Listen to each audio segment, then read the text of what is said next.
Assalamualaikum warahmatullahi wabarakatuh. Selamat bertemu kembali pada channel ini.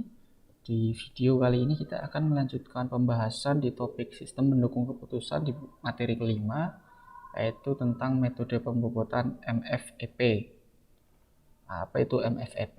Kalau dari singkatannya sendiri, MFEP adalah Multifactor Evaluation Process.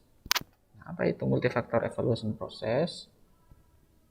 Pengertian singkatnya, pada metode MFEP ini, si pengambil keputusan akan menimbang faktor yang memiliki pengaruh penting terhadap alternatif pilihan, tentunya secara subjektif dan intuitif. Untuk menyingkat waktu, kita setelah ini langsung saja ke proses perhitungannya. Namun sebelum itu kita perlu ketahui dulu, dalam melakukan penyelesaian perhitungan dengan MFEP ini, maksudnya MFEP, yang pertama yang harus dilakukan adalah menentukan faktor dan bobotnya. Setelah proses penentuan faktor beserta bobotnya, maka langkah kedua yang harus dilakukan adalah memberi bobot untuk masing-masing alternatif pilihan terhadap faktor yang telah ditentukan. Yang mana nilai yang diisikan adalah nilai yang sebenarnya untuk masing-masing alternatif, nilai murni, nilai asli. Kemudian yang terakhir, langkah ketiganya adalah proses perhitungan bobot evaluasi.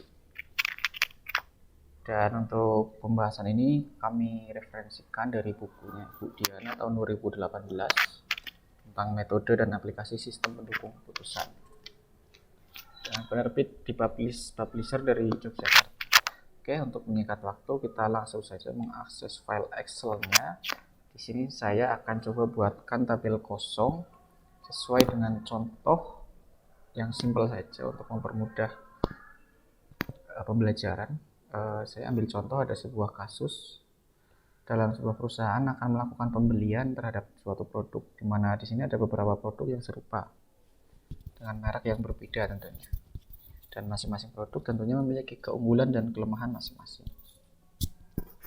Oke, untuk faktor yang akan kita ambil tidak beda jauh dengan pembelajaran sebelumnya. Untuk memudahkan pemahaman saja, faktor yang pertama yang akan kita ambil ada faktor daya tahan.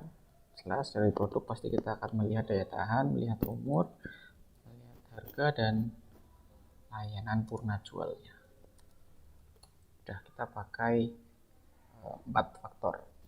Dengan bobot masing-masing faktor yang akan kita ambil adalah, untuk daya tahan saya ambil 0,2 saja misal, untuk umur 0,3, untuk harga 0,35, untuk layanan purna jualnya 0,15.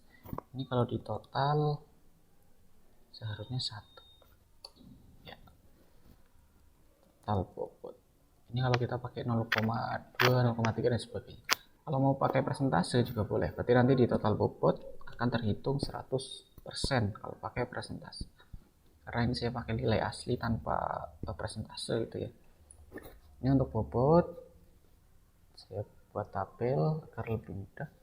Kemudian kita tentunya harus membuat tabel untuk produknya. Harus kita masukkan ada faktor produk 1, produk 2, kita contoh juga ada produk 4 ya. Kita siapkan 4 produk, dimana faktor yang ini kita copy paste saja untuk masing-masing produknya ya.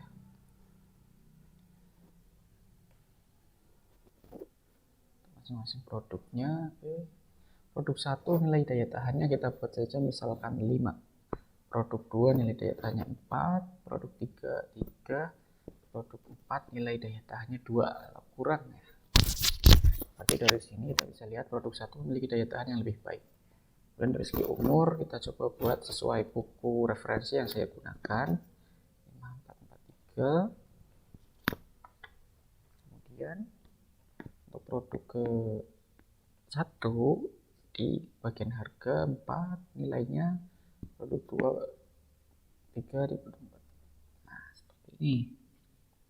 Untuk layanan purna jualnya produk 1 unggul jauh, misalkan ada 7, ada 6, ada 4, ada 3. Untuk penentuan nilai di bagian ini faktor, pembobotan faktor dan juga nilai tiap produknya tidak harus sama. Artinya misalkan di bagian bobot ini saya menggunakan desimal 0, sekian, 0, sekian, yang mana nilai totalnya adalah 1. Namun untuk produk ini tidak harus sama menggunakan 0, kita bisa menggunakan presentasi juga boleh, dibedakan boleh, atau mau pakai nilai misalkan maksimal 100 atau mau pakai nilai maksimal 10 boleh. Nah, yang saya contohkan ini adalah nilai dengan maksimal 10. Jadi jika layanan Purna Julia 7 berarti ini mendekati 10 atau paling baik, mendekati yang terbaik gitu ya. Dengan asumsi nilai totalnya adalah 10, nilai maksimalnya. Atau kalau mau pakai presentasi juga boleh. Paling nanti tinggal dirubah. Nilai total maksimalnya 100%, berarti di sini misalkan 70%, 60%, 4%, dan 3%. Itu disesuaikan saja. Setelah ini kita tentukan, ntar saya blok biar ada pembeda. Setelah ditentukan, langkah selanjutnya yang harus kita lakukan adalah menentukan evaluasi faktor atau EF. Nanti kita pelajari sini. Kita tetap memasukkan faktor di sini. Setelah faktor ada evaluasi faktor atau kita sebut EF, ya, EF. Atau biar lebih enak tampilannya taruh di sini saja. Nah, EF ada bobot faktor atau BF. Kemudian kita cari ketiga adalah bobot evaluasi atau BE. Ada 3 nilai yang harus kita cari di sini. Dan untuk ini kita siapkan sejumlah produk yang akan kita seleksi. Di sini karena ada 4 produk, maka kita buat tabel. Jadi satu tabel ini untuk diperuntukkan satu produk. Gitu. Oke, yang pertama untuk menentukan nilai evaluasi faktor. Katakanlah ini produk 1 ya. Kita buat ini produk 1.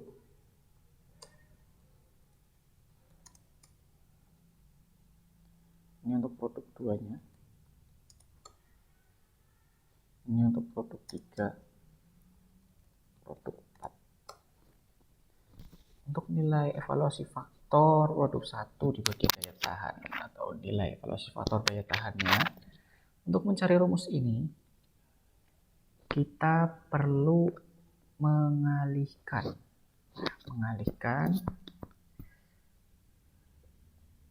misalkan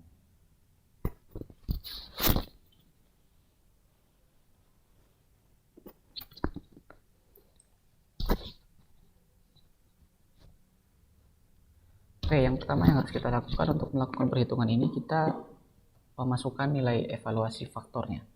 Mana nilai evaluasi faktor? Nilai evaluasi faktor adalah ini. Misalkan ini karena produk 1 di bagian daya tahan, maka yang diambil nilai evaluasi faktornya adalah ini. Produk 1 atau daya tahan produk 1 adalah 5, maka nilai evaluasi faktor di sini adalah 5. Oke, kemudian untuk bobot faktor itu apa? Bobot faktor adalah nilai dari bobot di setiap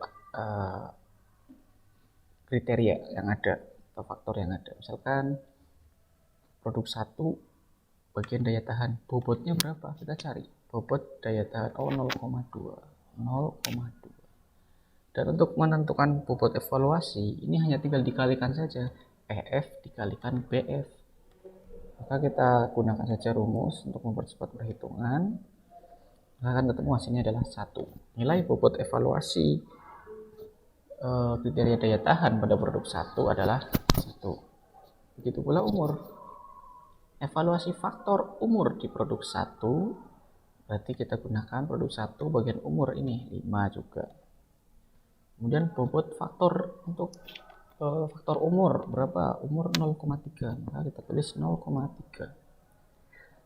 Maka ini kita tinggal tarik saja untuk mengalihkan. Nah, ketemu 1 kembali.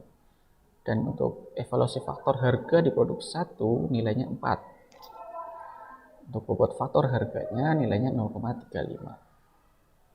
maka sudah ketemu 1,4. Begitu pula untuk layanan purna jual, nilai produk satunya adalah 7, bobotnya 0,15, maka di sini akan ketemu 1,05. Dan ini kalau kita total, taruh di samping saja, kita tulis jumlah.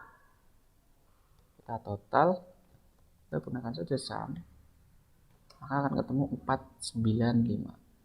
Ini saya kasih jarak agar tidak terlalu mepet. Oke, untuk produk 2 pun sama. Valuasi faktor daya tahan di produk 2 adalah 4. Nah, kita tulis saja selengkapnya dulu ya untuk produk 2. 4, 4, 3. 4, 4, 3 dan nilai residualnya 6. Oke, bobot faktornya sama 0,2. Untuk umur 0,3. Untuk harga 0,35. Dan untuk layanan purna jual 0,15. Kita kalikan valuasi faktor dengan bobot faktornya, maka ketemu 0,8. Kita tarik saja di sini dan kita buat tabel jumlah, yang mana total bobot evaluasi dari produk 2 adalah 3,95. Untuk produk 3, karena ini sudah urut ya, daya tahan, umur, harga, layanan purna jual, maka untuk mempercepat dan mempersingkat kita bisa melakukan copy paste di sini. Begitu pula untuk bobotnya, kita tinggal copy paste saja. Daya tahan, umur, harga, dan layanan purna jual kita copy paste, masukkan ke sini. Nah, di sini kita tinggal mengalihkan valuasi faktornya dengan bobot faktor. Maka sudah ketemu. Kita tinggal ke produk 4.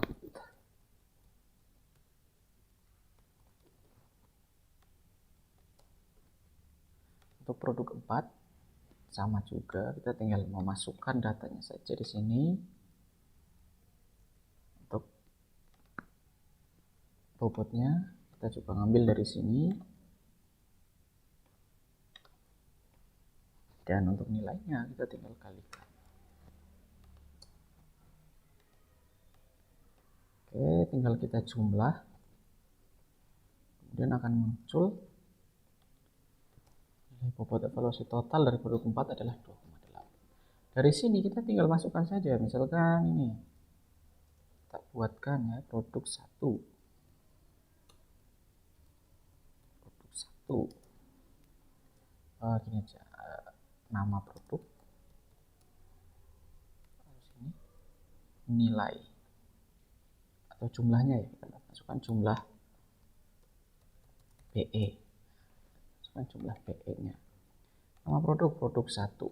Jumlah bobot evaluasi ini berapa? 4,95. Produk 2. Jumlah PE-nya 3,95. Produk 3 berapa? 3,8. Produk 4 tadi berapa? 2,8. Oke. Kita beri tabel biar lebih tertata. Nah, dari sini kita sudah bisa mengetahui sebenarnya nilai yang paling tinggi, nilai bobot evaluasinya yaitu ada di produk 1 dengan nilai 4,95. Maka dapat kita simpulkan bahwa produk yang direkomendasikan untuk dibeli oleh perusahaan ini adalah produk 1 karena memiliki nilai bobot evaluasi yang paling besar, nilai 4,95. Nah, demikian untuk perhitungan metode multifactor evaluation process. Apabila ada kekurangan mohon maaf. Terima kasih. Wassalamualaikum warahmatullahi wabarakatuh.